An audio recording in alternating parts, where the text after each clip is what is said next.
महमूद खान अजगज़ई साहब, मुस्तफ़ा नवाज़ खोखर साहब और तमाम जो मैनेजमेंट है उसका शुक्रगुजार हूँ कि आपने हमें यहाँ दावत दी। जब जावेद हाशमी साहब ने जिक्र किया कायद आज़म का, तो मैंने रिक्वेस्ट की कि मुझे क्यों मिल गया, तो इसलिए मैंने गुजारिश की कि मैं ज़रा पहले बात कर लेता हूँ। पहली बात तो ये है कि जी ये कोई पहली दफ़ा इस्लामाबाद में आल पार्टीज कॉन्फ्रेंस नहीं हुई जिसमें कि सियासी जमातों और वकला और मीडिया के अलावा सिविल सोसाइटी को भी बुलाया गया है। ऐसी बहुत सी आल पार्टीज कॉन्फ्रेंस जो है वो इस्लामाबाद में हो चुकी हैं। मैं बहुत ज़्यादा माजी में नहीं जाऊँगा। माजी करीब में मुझे याद है कि यहाँ पे जो बहुत से जोमा तशरीफ़ फरमा है, उनमें से कई जोमा 2016 में जो BNP की एक आल पार्टीज कॉन्फ्रेंस हुई थी उसमें मौजूद थे। फिर 2019 में भी एक ऑल पार्टीज कॉन्फ्रेंस हुई थी JUI की, उसमें भी मौजूद थे। उसके बाद यहाँ पर इस्लामाबाद के एक होटल में एक और आल पार्टीज कॉन्फ्रेंस हुई जिसके नतीजे में PDM का वजूद आया, मार्ज वजूद में आई PDM। तो उस वक्त इमरान खान साहब की हुकूमत थी। तो किसी भी हुकूमत ने जो 2016 में थी या 2019 में थी, उसने इस एक्टिविटी को रोकने की कोशिश नहीं की जो कि इनडोर एक्टिविटी है। लेकिन ये हम पहली दफ़ा देख रहे हैं कि चंद माह पहले भी कोशिश की गई थी। इस्लामाबाद के एक होटल में एक आल पार्टीज कॉन्फ्रेंस बुलाई गई, उसमें लोग दूर दूर से आए, उसको नहीं होने दिया गया, उसको रोक दिया गया। और अब आज एक दफ़ा फिर ऐसा ही हुआ है।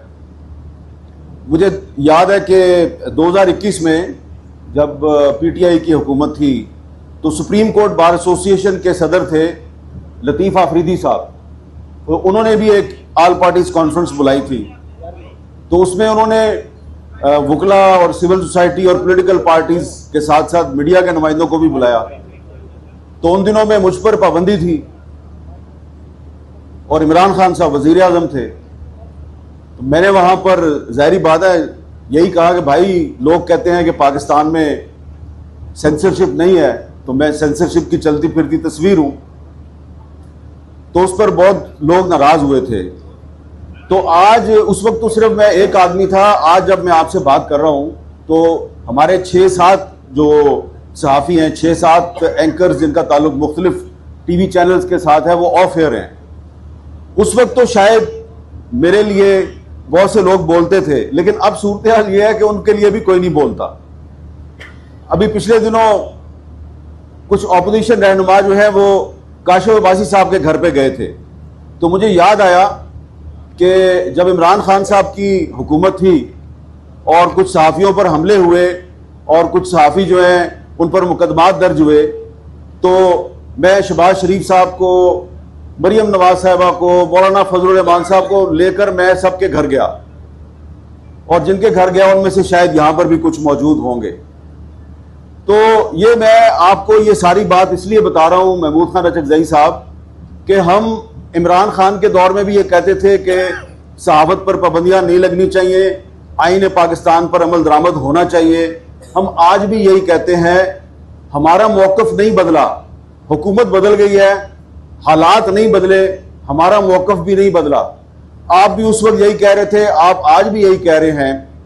लेकिन ये कहना, मेरा भाई है मुस्तफ़ा नवाज़ खोखर, उसने कहा जी कि देखें इमरान खान के दौर में भी आल पार्टीज कॉन्फ्रेंस होती थी लेकिन उसने नहीं रोकी। बात आपकी दुरुस्त है, उन्होंने नहीं रोकी, लेकिन उनके दौर में भी मीडिया पर पाबंदियां लगती थी, पॉलिटिकल पार्टीज को विक्टिमाइज किया जाता था, हम उसके खिलाफ आवाज उठाते थे। जो हमारा मौक़िफ़ उस वक्त था 2019 में, 2020 में, 2021 में, हमारा मौक़िफ़ आज भी वही है 2025 में। अच्छी बात है कि अब आपका मौक़िफ़ भी बदल गया है, आप भी हमारे साथ एग्री करते हैं और इसलिए हम यहाँ पर मौजूद हैं आपको बताने के लिए कि आपका मौक़िफ़ बदला है। हम इसको खुशाइन समझते हैं कि पहले आपके दौर में सहाफ़ियों पर पाबंदियाँ लगती थी, आप खामोश रहते थे, पॉलिटिकल पार्टीज जो है उनको विक्टिमाइज किया जाता था, इंसानी हुकूक की खिलाफवर्जियां होती थी, आप खामोश रहते थे। अब आप बोल रहे हैं तो बड़ी अच्छी बात है। और जो जावेद हाशमी साहब ने बात की कायदे आजम की, यह बात सबसे अहम है। देखिए, कायदे आजम मोहम्मद अली जिन्ना जो हैं वो सिर्फ एक वकील नहीं थे, बहुत से लोग नहीं जानते, बाकायदा इस पर एक नहीं दो किताबें मौजूद हैं। कायदे आजम मोहम्मद अली जिन्ना एज अ जज, वो जज भी रहे, उन्होंने बतौर जज भी काम किया, और जो बतौर जज उनके फैसले हैं वो अवेलेबल हैं, किताबी सूरत में मौजूद हैं। तो वो वकील भी थे, जज भी थे, सियासतदान भी थे, और बतौर पार्लियामेंटेरियन उनकी जो तकरीरें हैं लेजिस्लेटिव असेंबली ऑफ इंडिया में, उन तकरीरों पर मुश्तमिल एक किताब भी मौजूद है, जिन्ना एज अ पार्लियामेंटेरियन। जितनी भी बातें अभी महमूद खान रजकजई साहब ने और जावेद हाशमी साहब ने की हैं, ये बातें सही हैं या गलत, जाहिर बात है हुकूमत कहेगी गलत बातें हैं। तो मैं उनको रिक्वेस्ट करूंगा कि दो किताबें निकाल लें आप, कायदे आजम मोहम्मद अली जिन्ना एज अ जज, कायदे आजम Mohammad Ali Jinnah as a parliamentarian, दोनों किताबें सामने रखें और फिर यहां पर जो बातें हो रही हैं उनको सामने रखें और आप फैसला कर लें कि कौन सही है कौन गलत है। कायदे आजम मोहम्मद अली जिन्ना ने पार्लियामेंट में रोलेट एक्ट की जब मुखालफत की तो उन्होंने कहा था कि बगैर ट्रायल और बगैर मुकदमे के किसी भी शख्स को 1 मिनट के लिए भी गिरफ्तार करना या जेल में रखना जो है वो उसको गलत समझते हैं। It is the violation of the constitution, और ये कानून की खिलाफवर्जी है। 1 मिनट के लिए भी आप किसी ऐसे शख्स को जेल में नहीं रख सकते, पुलिस की कस्टडी में नहीं रख सकते जिसके खिलाफ कोई मुकदमा नहीं है या उसका ट्रायल नहीं हो रहा। जुडिशियल ट्रायल का लफ्ज उन्होंने इस्तेमाल किया। अब आप मुझे बताएं कि इस वक्त जो हमारी अदालतें हैं उनके पास ऐसे कई मुकदमात हैं कि जिसमें जो मुलजिम है वो पुलिस की कस्टडी में है, उसके खिलाफ मुकदमा ही नहीं है या उसको लापता किया हुआ है। बंदा गिरफ्तार पहले होता है, उसके खिलाफ मुकदमा बाद में कायम होता है। तो वही कायदे आजम जो है उन्होंने जो प्रेस एक्ट ऑफ इंडिया था उसके खिलाफ भी तकरीर की।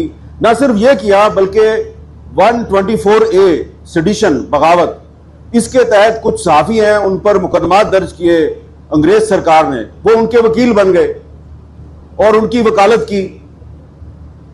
अब वही जो 124A है उसके तहत आज के पाकिस्तान में भी अभी तक मुकदमे दर्ज होते हैं। तो ये मैंने बात इसलिए कर रहा हूं कि हाशमी साहब ने कायदे आजम की बात की, तो जो कुछ भी हम आज यहां पे गुजारिशात कर रहे हैं या जो बात मैं करने के लिए आया हूं वो वही बातें हैं जो हमने कायदे आजम मोहम्मद अली जिन्ना की तकरीरों में पढ़ी हैं, उनके बयानात में सुनी है और उनकी स्ट्रगल से हमने सीखा है। कोई भी बात जो है वो 1973 के आइन के खिलाफ नहीं है। बात यहां पे ये हो रही है कि हमने आइन का तहफ़्फ़ुज़ करना है। तो जब 2016 में मुस्लिम लीग नून की हुकूमत ने पीका कानून मंजूर किया और कहा जी कि हम फेक न्यूज़ के खिलाफ एक कानून ला रहे हैं, तो हमने उस वक्त भी कहा था कि आप फेक न्यूज़ के खिलाफ नहीं हैं, आप दरअसल मीडिया की आवाज़ दबाना चाहते हैं। तो उस वक्त हमारी बात नहीं सुनी गई और फिर बाद में वो कानून पीका 2016 मुस्लिम लीग नून के वर्कर्स के खिलाफ इस्तेमाल हुआ, वर्कर्स के खिलाफ इस्तेमाल हुआ और उनको गिरफ्तार किया गया और फिर मुस्लिम लीग नून उसकी मुखालफत कर रही थी। फिर 2021 में इमरान खान साहब वजीर आजम थे, तो पार्लियामेंट से वो कानून मंजूर नहीं हो सका या उसमें तरमीम नहीं हो सकी। सदारती ऑर्डिनेंस के जरिए पीका अमेंडमेंट ऑर्डिनेंस 2021 जो है उसको एक सदारती ऑर्डिनेंस के जरिए इन्फोर्स किया गया। हमने उसकी मुखालफत की, अदालत में गए, इस्लामाबाद हाई कोर्ट से उसके खिलाफ स्टे लिया। मैं आपको ये बातें इसलिए याद दिला रहा हूं, कुछ लोगों को बुरी भी लग रही होंगी, हमारा मौकफ नहीं बदला। 2016 में भी पीका के खिलाफ थे, 2021 में जब पीटीआई की हुकूमत थी असद कैसर साहब, हम उस वक्त भी खिलाफ थे। आप स्पीकर कौमी असम्बली थे, हम प्रेस गैलरी से वॉकआउट करते थे, कोई हमारे पास नहीं आता था कि यार वो आपने वॉकआउट क्यों किया है, आए आप वापस आ जाएं, कोई नहीं आता था हमारे पास।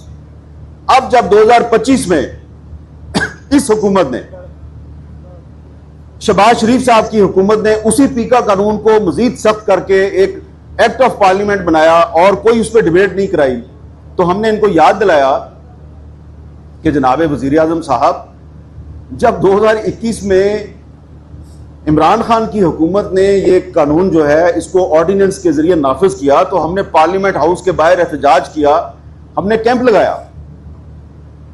आप वहां पर आए, बिलावल साहब आपके साथ थे, मौलाना फजलुर रहमान आपके साथ थे, आप जूते उतार के हमारे साथ उस प्रोटेस्ट में बैठ गए जमीन पर और आपने हमारे साथ इज़हार यकजहती किया।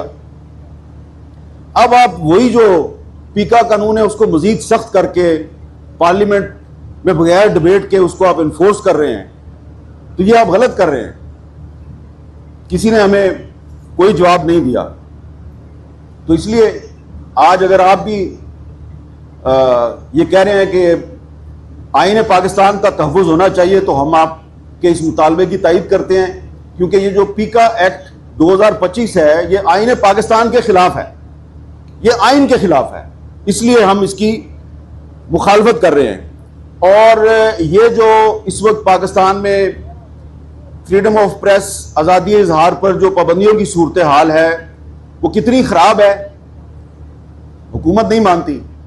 तो आजकल हुकूमत ये कहती है जी कि ये जो अमेरिका वाले जो कहते हैं वो बहुत सही कहते हैं, ये जो बरतानिया वाले कहते हैं वो बहुत सही कहते हैं, जो यूरोप वाले कहते हैं वो बहुत सही कहते हैं। तो पेरिस में, फ्रांस का दारुल हुकूमत पेरिस है, वहाँ पर एक तंजीम है रिपोर्टर्स विदाउट बॉर्डर, वो हर साल एक वर्ल्ड प्रेस फ्रीडम इंडेक्स जारी करते हैं, और वो जो वर्ल्ड प्रेस फ्रीडम इंडेक्स है उसमें रैंकिंग होती है प्रेस फ्रीडम की। तो पिछले साल 2024 में उनकी रैंकिंग आई तो पाकिस्तान का नंबर था 152, 152। अभी 2025 में जो उनकी रैंकिंग आई है तो पाकिस्तान 6 पॉइंट गिरा है, 158 नंबर पे चला गया।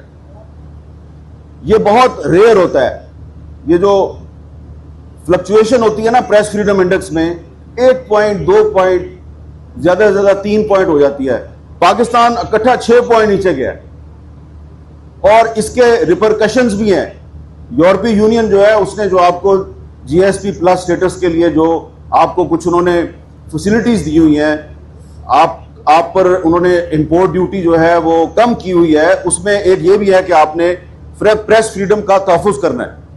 तो ये जो वर्ल्ड प्रेस फ्रीडम इंडेक्स में पाकिस्तान 6 दर्जे नीचे गिरा है, ये दरअसल पाकिस्तान का जो इंटरेस्ट है ये उसको खतरा पैदा हुआ है।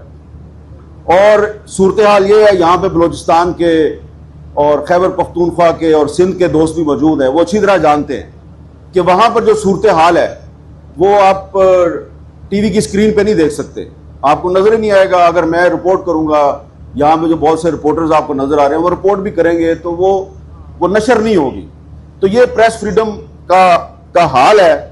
तो मैं सिर्फ ये याद दिलाऊंगा कि ये सिर्फ 2021 या 22 में जो वादे किए थे मुस्लिम लीग नून ने और पीपल्स पार्टी ने हमारे साथ, सिर्फ वो वादे पूरे नहीं करने, बल्कि इससे भी बहुत पहले वादे हुए थे।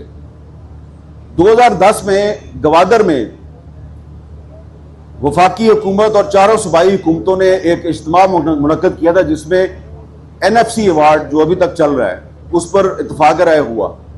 तो हम भी गवादर गए। उस वक्त शहबाज शरीफ साहब चीफ मिनिस्टर पंजाब थे, यूसुफ रज़ा गिलानी साहब प्राइम मिनिस्टर थे, और रईसानी साहब जो है वो चीफ मिनिस्टर बलूचिस्तान थे, और भी तमाम सूबों के चीफ मिनिस्टर वहां पर मौजूद थे। सब ने बैक वक्त कैमरा ऑन था, माइक मेरे हाथ में था, वजीर आजम और चारों चीफ मिनिस्टर्स ने यह वादा किया था हमारे साथ कि जब ये इक़्तिदार में आएंगे, बल्कि उस वक्त इक़्तिदार में थे, तो उन्होंने कहा हम अगले कुछ अरसे में जो लापता अफराद का मसला है इसको हल करेंगे। तो वो 2010 था, अब 2025 है, वो मसला भी हल नहीं हुआ। तो इसलिए मेरी आपसे गुजारिश है कि पाकिस्तान में आज़ादी सहाफ़त की जो सूरत हाल है और जो आइन की खिलाफ वर्जी हो रही है, बहुत से मामलात में हो रही है, लेकिन ये जो इलीगल डिटेंशंस हैं, इन्फोर्स डिसअपीयरेंसेस हैं, ये तो डायरेक्टली आर्टिकल 10A की खिलाफ वर्जी है। और इसमें हमारे जो बहुत से सहाफ़ी हैं, दोस्त हैं, कुलीग्स हैं, वो उठाए जाते हैं। जब उठाए जाते हैं तो उससे पहले वो बहुत कुछ बोल रहे होते हैं, जब वो वापस आते हैं तो फिर उनकी जुबान को ताला लग जाता है। तो ये एक आज़ादी सहाफ़त के लिए भी बहुत बड़ा ख़तरा है। और इसके अलावा जो गैरत के नाम पर कत्ल है, ये भी एक बहुत बड़ी खिलाफ वर्जी है आइन की। इन मामलात पर आपको यहाँ पर करारदादें मंजूर करनी चाहिए। और आखिर में सिर्फ ये गुजारिश है, तारीखी तनाजुर में बात कर रहा हूँ क्योंकि ये तहरीक तहफ़्फ़ुज़ आइन के प्लेटफॉर्म से ऑल पार्टीज कॉन्फ्रेंस हो रही है। यहाँ पर मैं सिर्फ एक तारीखी तनाजुर में एक बात करना चाहता हूँ कि ये जो 1973 का आइन है, इसमें अभी भी बहुत सी इंप्रूवमेंट की गुंजाइश है। लेकिन जिसने इस आइन के साथ खिलवाड़ किया, जिसने इस आइन की खिलाफ वर्जी की, ख्वाह वो कोई मिलिट्री डिक्टेटर था या सिविलियन हुक्मरान था, उसका अंजाम अच्छा नहीं हुआ। नाम मैं नहीं लेता, आप अपने आप से पूछ ले। जो आईन पाकिस्तान 1973 की खिलाफ वर्जी करता है, इसको तोड़ता है, इसकी वायलेशन करता है, तो फौरी तौर पर उसके साथ कुछ नहीं होता। उस वक्त वो समझता है मैं बड़ा मजबूत हूं, मेरा कोई कुछ नहीं बिगाड़ सकता, जैसा कि इस वक्त भी यही सूरत हाल है। लेकिन वक्त गुजरने के साथ साथ इस आइन में अल्लाह ताला ने पता नहीं कौन सी ताकत डाली हुई है, या इस आइन में पता नहीं ऐसी कौन सी आर्टिकल्स हैं जिनकी वजह से इस आइन में कोई ऐसी ताकत है कि जो इसके साथ खेलता है, इसकी तौहीन करता है, वो इबरत की मिसाल बन जाता है। ना सिर्फ अवाम में बल्कि तारीख में इबरत की मिसाल बन जाता है।